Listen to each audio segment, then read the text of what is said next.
I am Dr. Rakesh Kumar Tak, Associate Professor, Government College Ajmer, Chemistry Department. Today we will deal with carbohydrates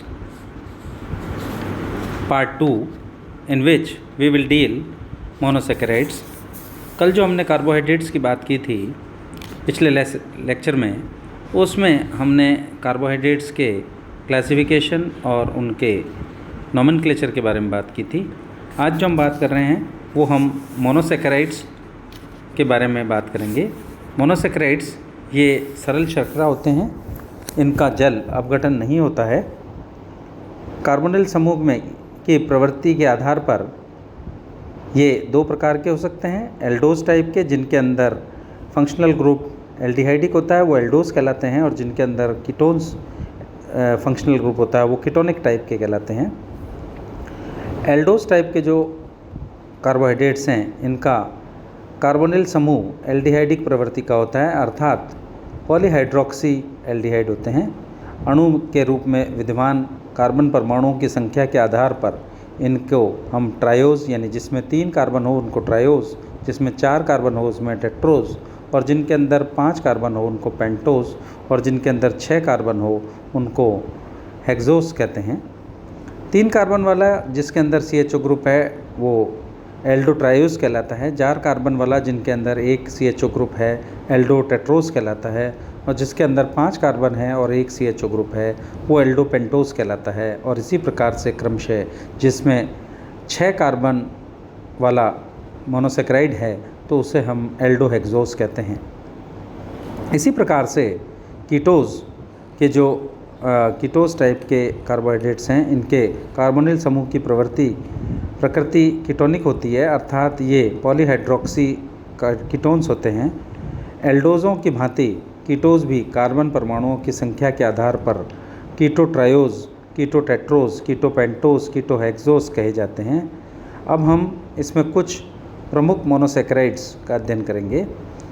glucose और fructose जो हैं वो glucose को dextrose, अंगूरी शर्करा, grep sugar अथवा रक्त sugar, blood sugar भी कहा जाता है, क्योंकि यह पक्के अंगूरों तथा मनुष्य के रक्त में पाया जाता है। यह मीठे फलों, शहद तथा मधुमेह, डायबिटीज़ के रोगियों के मूत्र में भी पाया जाता है। प्रयोगशाला में इसे शक्कर या सुक्रोज के जल अपघटन से प्राप्त किया जा सकता है, जो कि हमारा जो PDF दिया हुआ है उसमें भी आप उसको अच्छे से देख सकेंगे।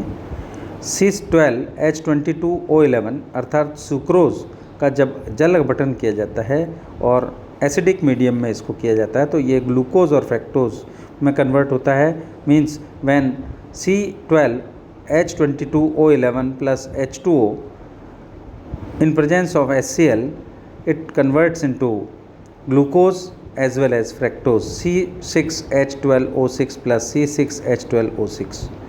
फ्रुक्टोज की तुलना में कम विलयशील होने के कारण यह ठंडा करने पर विलयन से पृथक हो जाता है। इसका औद्योगिक उत्पादन स्टार्च से किया जाता है, अर्थात स्टार्च यदि लें C6H10O5 whole N plus NH2O लिया जाए और H2SO4 की प्रेजेंस में 120 डिग्री सेंटीग्रेड पर, जहाँ पर 2.38 एटमॉस्फेरिक प्रेशर हो, वहाँ पर N ग्लूकोज में कन्वर्ट होता है। Means number of atoms of glucose N C6H12O6। Fructose मीठे फलों के रस में पाया जाता है, अतः इसे फल शर्करा भी कहते हैं। ग्लूकोज के साथ साथ यह शहद में भी पाया जाता है, और संयुक्त अवस्था में शक्कर, सुक्रोज एवं इंसुलिन में भी पाया जाता है। यह सफ़ेद क्रिस्टलीय पदार्थ होता है जो जल अपघटन के साथ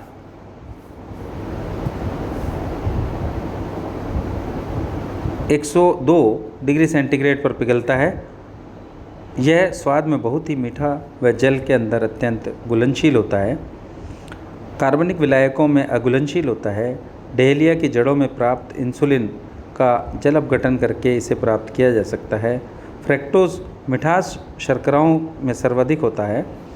ग्लूकोज का एक एल्डोहेक्सोज होता है जिसे एक एल्डिहाइडिक तथा 5 हाइड्रोक्सी समूह होते हैं।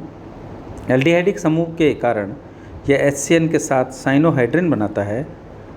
जल अपघटन होकर अंततः ये N-हेक्सेन तथा ऑक्सीकृत होकर क्रमशः ग्लूकोनिक अम्ल और सैकरिक अम्ल बनाता है और 5 हाइड्रोक्सी अम्लों के कारण यह पेंटा एसिटल डेरिवेटिव बनाता है। इसे इस प्रकार से दर्शाया जा सकता है कि साइनोहाइड्रिन यदि हम लें तो साइनोहाइड्रिन के बाद में ये ग्लूकोज HCN की रिएक्शन यदि ग्लूकोज की कराई जाए तो ये साइनोहाइड्रिन बनता है, और यदि ग्लूकोज को रिडक्शन करवाया जाए तो ये सॉर्बिटॉल बनता है in presence of H2 and platinum. और इस सॉर्बिटॉल को यदि हम लाल फास्फोरस और HI के साथ रिएक्शन कराएं तो ये फाइनली N-हेक्सेन बनता है। इसी तरह से ग्लूकोज को यदि CH3CO अर्थात कीटोन की प्रेजेंस में कराया जाए तो ये पेंटा एसिटिल ग्लूकोज बनता है, और यदि ब्रोमीन और H2O की प्रेजेंस में ऑक्सीडेशन कराया जाए तो यहाँ पर ग्लूकोनिक एसिड बनता है। यदि ग्लूकोनिक एसिड का फिर ऑक्सीडेशन कराया जाए तो ये सैकरिक एसिड बनता है। ग्लूकोज के विपरीत फ्रैक्टोज तथा कीटोहेक्सोज जिसमें द्वितीय और तृतीय कार्बन परमाणु पर एक कीटोनिक समूह होता है तथा शेष 5 कार्बन परमाणुओं पर हाइड्रोक्सी समूह होते हैं। अतः ग्लूकोज व फ्रैक्टोज की रचना में केवल प्रथम और 2 कार्बन परमाणुओं की संरचना का अंतर है। इस कारण ग्लूकोज तथा फ्रैक्टोज दोनों यौगिक फेनिल हाइड्रोक्सीन के साथ क्रिया करके ओसाजोन बनाते हैं। यानी ग्लूकोज C6H12O6 लिया जाए तो ये फाइनली ओसाजोन बनाता है, और यदि फ्रैक्टोज को भी यदि हम लें NH2 की प्रेजेंस में तो फाइनली ये ओसाजोन बनते हैं। ओसाजोन का जो निर्माण है उसकी जो क्रियाविधि है उसके बारे में भी हम बात करेंगे कि mechanism of osazone formation glucose phenyl hydrazine के साथ बहुत ही महत्वपूर्ण अभिक्रिया देता है, जिसमें ग्लूकोज व एक अणु फेनिल हाइड्रोजीन के 3 अणुओं के साथ मिलकर ग्लूकोसाजोन का निर्माण करता है। पहले माना जाता था कि यह अभिक्रिया विभिन्न प्रकार से संपन्न होती है। अभिक्रिया से यह निष्कर्ष भी निकलता है कि यहाँ पर फेनिल हाइड्रोक्सीन एक ऑक्सीकारक की भांति व्यवहार करता है जिसमें कि CHOH समूह और CO समूह का ऑक्सीकृत हो जाता है, लेकिन ऐसा नहीं होता है। फेनिल हाइड्रोक्सीन एक तीव्र अपचायक और ऑक्सीकारक की भांति व्यवहार नहीं कर सकता है। अतः क्रियाविधि को हम सही नहीं मान सकते हैं। इस प्रकार के अणु का अगला CHOH समूह इसमें भाग इसलिए नहीं ले पाता है, और ओसाजोन की संरचना किलेशन अर्थात हाइड्रोजन बंध द्वारा चक्रीय संरचनाओं के परिवर्तन के कारण स्थायी हो जाती है। ग्लूकोज तथा फ्रैक्टोज के अंदर ये आपस में इंटरचेंजेबल भी हैं और इंटर कन्वर्जन इनका हो सकता है। ये भी हम अगले जो हमारी क्लास होगी उसके बारे में पढ़ेंगे हम। और अभी जो हमने ये आज सारा पढ़ा, ये मोनोसैकेराइड्स के बारे में बात की हमने, और ओसाजोन का किस तरह से निर्माण होता है ये बात की। अगले जो क्लास होगी हमारी उसके अंदर हम ग्लूकोज तथा फ्रैक्टोज का इंटर कन्वर्जन पढ़ेंगे।